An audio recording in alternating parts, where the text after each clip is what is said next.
Well, it's interesting because I know that because of this healing process and starting the band again and working on this album, you've been posting a lot of old footage and pictures and videos and materials on your kind of YouTube and Instagram.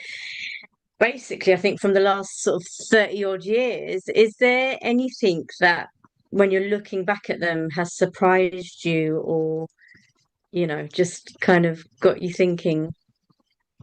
Some of it's really nice. Some things I see bits of Rob made me grin. As you know, I'm in the process of uh, going through my entire life, throwing away all physical stuff, and all this 54 stuff's going to be going up over over the next year or two, however long it takes. And so I'm still doing it now, but I've been doing it since 2024. Quite a lot of bits and bobs. A lot of it won't see the light of day, but a lot of it will. And seeing Rob certain things, it made me grin. A couple of things even with Steve made me grin, and nice, but there were some times where certain bits make me quite sad. And knowing what I know now and seeing certain things, I go, oh, look, I had no idea what was coming or what people were planning or this. Quite upsetting to watch, and I just had to man up and get on with it. So it's been a real roller coaster, particularly seeing right at the end of the band, Steve and how he was still acting the same just before he did what he did. You're still like my fucking brother then. Like I remember sitting there, and Laura had gone, and I was so devastated at the way it had all gone. I was at his house rehearsing at his instead of him at mine or us at the studio. And I looked him in the eye and I said, we never spoke like this, but I said, I just want to thank you. I looked at him and I said, I want to thank you for standing by me. You have no idea of like, I was trying to say, you have no idea what I'm going through. And I'm so grateful for you. So my bond with Steve, the fact that he stuck around, he meant everything to me at that point. I was like, even more than he ever did.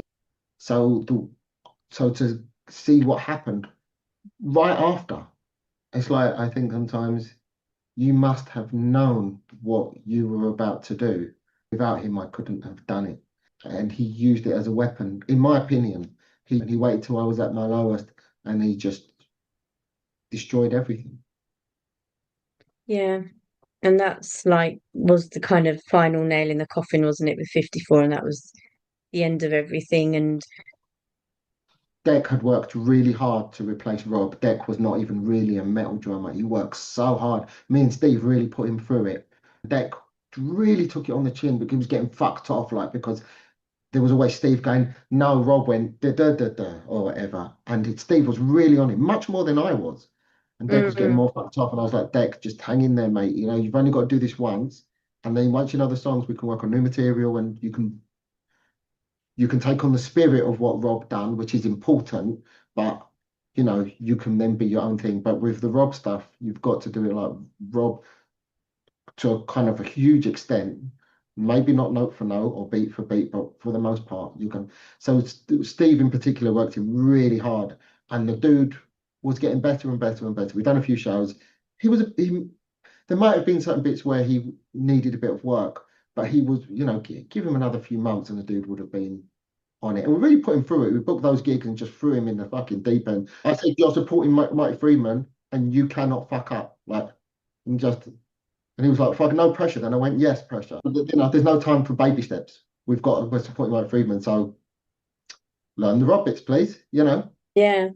And he'd done it. And he'd done it really fucking well. And he would have got better and better. Lee Oh, was really helping Lee come into himself. There was something Lee was out of his depth, but me and Steve were kind of trying to help him. Lee would have been really good. So then when Steve quick very suddenly said, I'm leaving now, I just turned to the band and I said, I can't do it without him. That means the next lineup will be just me, just like from Fear Inside to No Visible Scars. But I can't do yeah. that now. So I have to end it too if he's leaving. I had to Yeah. apologise to the other two because they said I've spent all this money now. I've just bought all the stuff. And what year was that? I think it was 2007. So nearly 20 years ago. Mhm. Yeah, that's crazy. Yeah, I mean, no, Bring Out Your Dead was put on hold several times over a couple of years or something, because Rob and then Laura, and then suddenly I was paying for the album on my own. there was no band, there was no this, and there was no money. So it just kept getting put on hold. And then we finally got it out. No one knows what Steve did really yet. Maybe they will one day. But every decision I made was for the good of the band, of respecting other people's um what other people wanted me to say or not say or do or not do. If there was things that band members told me that they didn't want other band members to know, I didn't tell them. Mm. When certain things came to light at the very end, um, Steve, I had a chat with Steve basically, and it was a very personal discussion before the thank you. I thought I need to come and sit down and talk to him about certain things because I finally allowed to. I can't say more than that. And I thought he understood that I was telling him certain things out of respect for him now that I could, certain things he needed to know. And I thought he understood, but I think that actually he handled it like the way I would expect a woman scorned to behave. I'm going to destroy everything. So I'm going to take Rob away first. He played a massive part. Rob left because of Steve, but Rob doesn't know that. Um, and You mean Steve doesn't know that? no, Rob doesn't know that. Rob doesn't know that the reason he left the band was because Steve was directing it behind. He was the man behind the curtain, Right. Yeah. yeah, controlling things. And Mm. Rob never got to find that out. I took it. I took the brunt of it all. I knew he was hurt about some stuff. I can't say what, it's his business. But there were some things that happened that I realized, I had come to realize Steve was very hurt about some stuff. Nothing to do with me, but it was 54 related. When I realized how hurt he was about certain things, I made the decision to have a talk to him. These are the most I've ever said about it, and probably maybe ever will. And I was trying to do it out of respect to Steve. Um, because sometimes you realize certain things need to be said, or you feel like you're keeping a secret. I realized he needed to know stuff because I found out some stuff about him, and it didn't feel right not having a discussion. So I tried to do the decent thing and be the good guy, genuinely. And he said, okay, and he took it on board, and and I just felt like I'm glad we've had this discussion, and because it needed to happen. And he went away, and we carried on rehearsing, and we carried on chatting, and we still had a laugh, and everything was great, which led to me saying, by the way, I just want to thank you for standing by me. Like I knew I was telling him I would crumble without you right now. Really just wanted to cry and was just putting it together to say thank you because I was so close to losing it at the Yeah. time. And so we carried on rehearsing and stuff, and then he said I'm leaving, and it was like devastating. But when Rob when I said thank you to him, he knew he had me. He knew he had me where I said to him, without Laura around, I always had what I call a number one. Like I would say to Laura, you're the Riker to my Picard, or you're the Spock to my Kirk. So there's Hmm. times when Yeah. I need you to set me straight with things because I was the one who had to make a lot of decisions. But sometimes you need people to talk to you.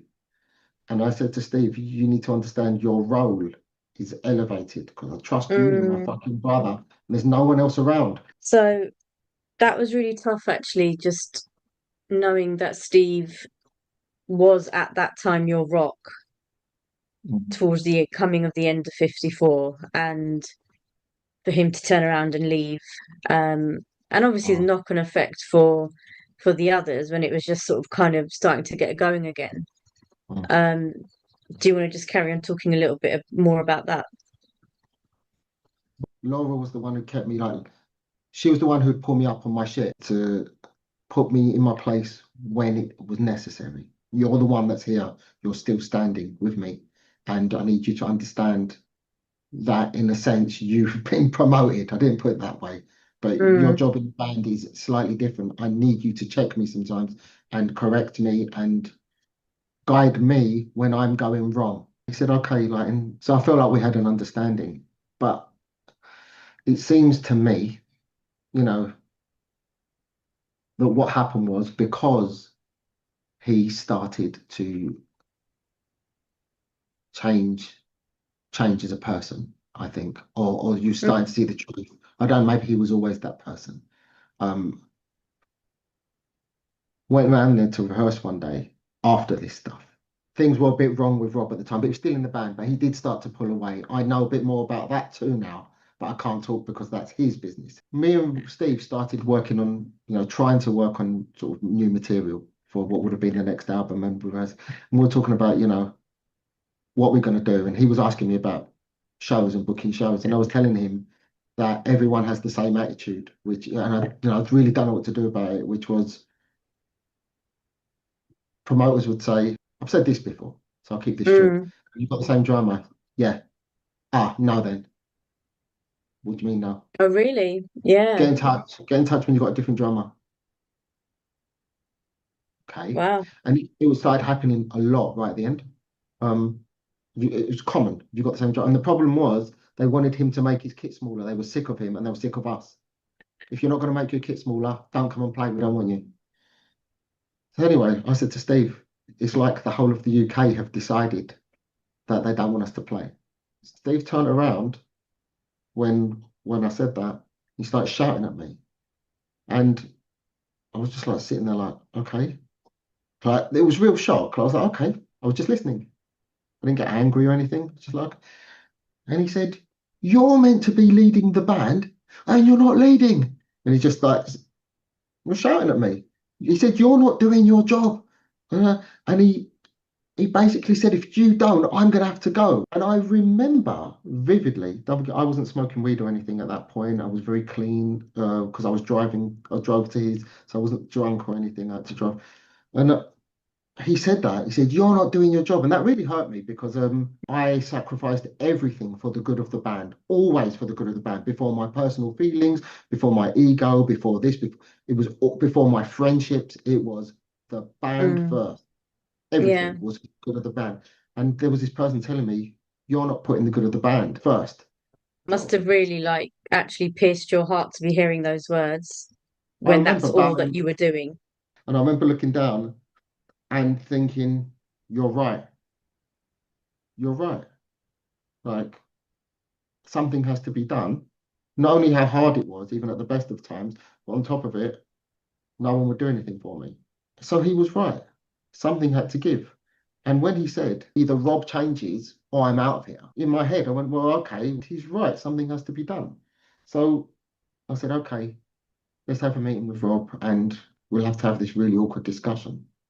So got in touch with Rob and I said, hey man, can we come to Steve's? He said, okay. So I picked him up and we drove to Steve's one day, soon after that, very soon after that conversation. And we're at Steve's, me, Steve, and Rob. It's just us three. And I said, Rob, we need to listen, mate, we need to have a chat. And I told him the issues. And, he was arguing his case of why he didn't need to make his kit smaller. And I was trying to explain it's hurting the band. Steve sat there like this the whole time. In hindsight, I wish I said, Steve, you know, why don't you say your bit? Tell him what you told me. I Mm. wish I did that, but I didn't. Rob just wouldn't budge. And in the end, it came down to, look, you're going to have to make your kit smaller or you're going to have to go because there is no band. And he said, all right, I'll go then. I just, I just Wow. thought, wow, everything we've done for you, the sacrifices we made for Rob along the way, it came to crunch time. So I drove him home. It was very awkward. Yeah, I was gonna say it's a bit of an awkward drive home. And I was still Mm. trying to talk to him. I was going, Rob, listen. And I was still trying to sort of make him understand. And he said one last thing. If Metallica said this to you, what would you do? And I said, I would do this. And he went, well, I won't. I went, well, there's nothing left to say. And he went, okay, right then. Shook my hand, got out of the car. And I really wanted to say, Rob, wait, but it was too late. I just, okay, if he doesn't come to the conclusion that he needs to change something. But I never said to him, Steve's going to leave if you don't do this. So it Mm. was me versus Rob, because Steve just sat there like this when he got the ball rolling. And then I found out. that he was driving up to Rob's and they were hanging out without me after that, conversing and having a bit of fun together, whatever it was. It wasn't music. I took the hit and Rob never found out. And I really respected Steve, loved him to bits. He was one of my best friends. And as was Rob, as was Laura.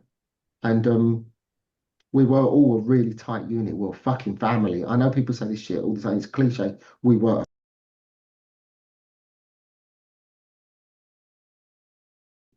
But me and Steve were still friends, you see, because he only left the band. So I still chatted to him. And I was very, very heartbroken. And I was drinking a lot. And I was partying with Loving Bullets a lot. And it led to my demise so much I ended up working with that fucking cunt drummer who destroyed the hell out of me. You know who I mean, right? Mm, It all stemmed from how hurt I was with what happened. So Steve has a lot to answer for, really. But he made a mistake. He made a tactical mistake where if he had called me up and said, "Look, I'm in trouble and I need to borrow some money," I would have said, "Well, I'm broke, but what do you need? I'll do whatever I can for you." So he made a mistake because he was paying for that rehearsal space and we were all paying a bit. And now Deck and Lee were paying a bit too to keep the place running. But when mm, he left the band stopped rehearsing there. It was his studio. He had the sort of contract with the people to rent out that yeah. space. So when he left the band and then I split the band up, there was suddenly no money coming in. If you leave the band and the band's not rehearsing, this is on you now. You need to tell them you're closing the studio and the payments are going to stop, or you need to find a way of paying. He started living there at the time, so he was actually living Oh, in our wow. rehearsal studio. Again, I won't say more than that, but he was literally sleeping there.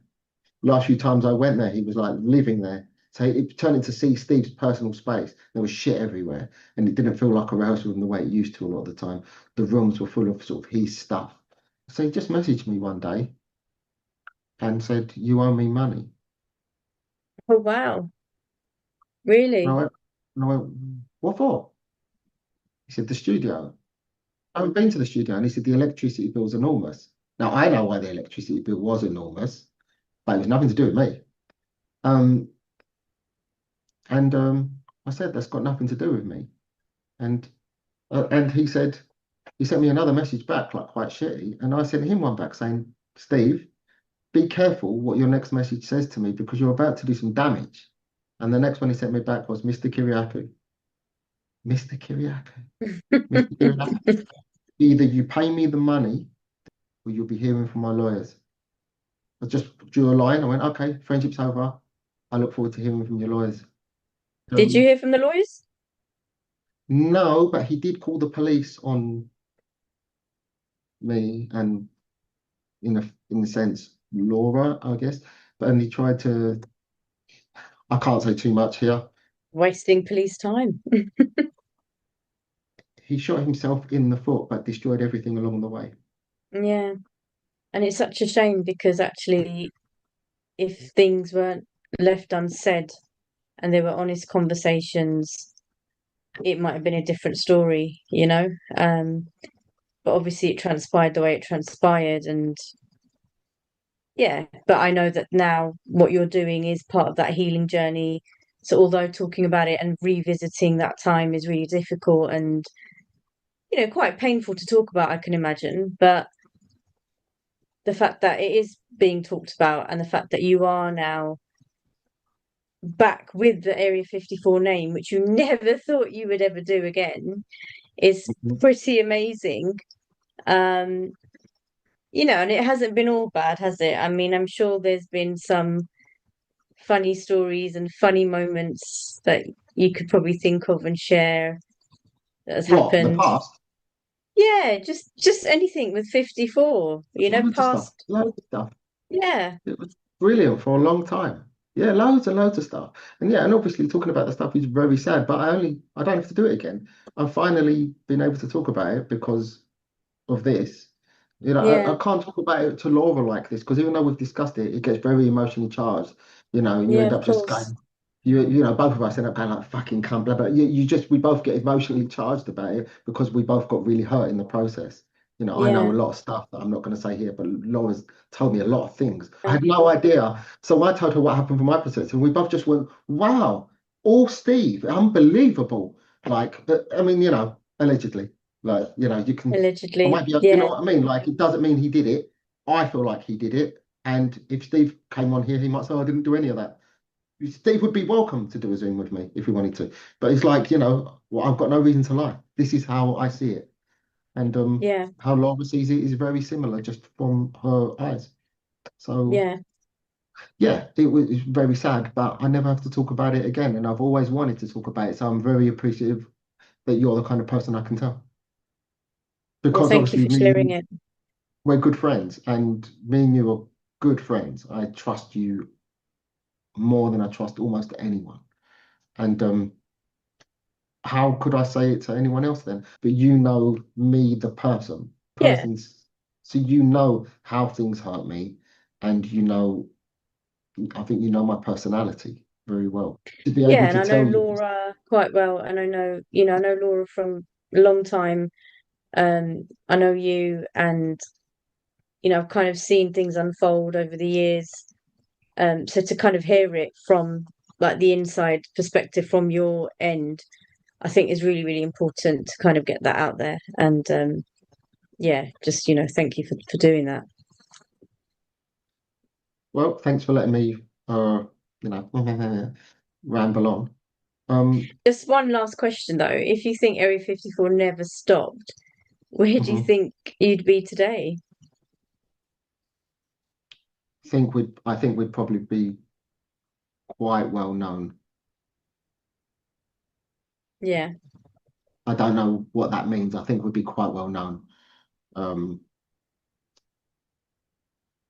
But if I could go back in time, I'm obsessed with time travel. If I could go back in time and go and talk to that me, that very young Yeah. me, at the time when all this stuff happened with Steve,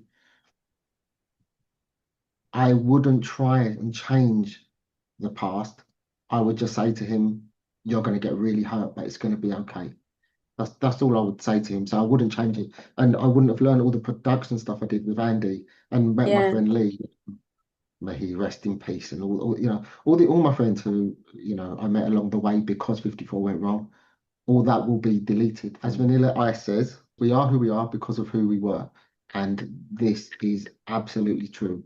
Everything that happened, everything I've been through, everything that happened to me, or I did, you know, all the decisions I made, right and wrong, and the where I ended up, the drum and bass band, working with that cunt, you know who I mean, not Steve, that cunt in the other. um, all those things, they had to happen to make me the Yeah. me I am now. And the me I am now is much better than the me I was. So it's all had to happen. Yeah, definitely. 100%. And on that note, what what legacy do you hope to leave with this final album or this final sort of project with Area 54? Well, 54 is everything to me. It's the most important thing I've done in my life. Um, it's like a it's like a child to me. It's like my Mm, child. Um, I'm very proud of everything. I didn't want it to end the way it did. It gives me a chance to fix the ending. I'm changing the ending. yeah. I feel like I'm going back in time and changing an ending, but I'm not. I'm changing the current ending. I didn't have to make it end, and I'm choosing now to unend it and pick it back up and make a new beautiful ending. Like, Dean is a wonderful human being. Adrian is a very unique character, and I really like him. Laura, I can talk to her about anything, and the new material's great, new lineup's great, great people, great musicians. And if this is as I said in the Dean episode, if this is the end of my legacy, I'm going out on my own terms, exactly as I want. Every note that you're going to hear on this new album has been carefully thought about. You know, every note in every riff, in every melody. Obviously, ultimately, this is my baby and no one else's. And I know it means a lot to Laura, obviously, and to Adrian to some extent. It's going to end exactly as I wanted to. As you know, I have an issue with possibly, I suffer from certain things to do with like dying before my time. I'm not scared of dying, but there's things I need to do.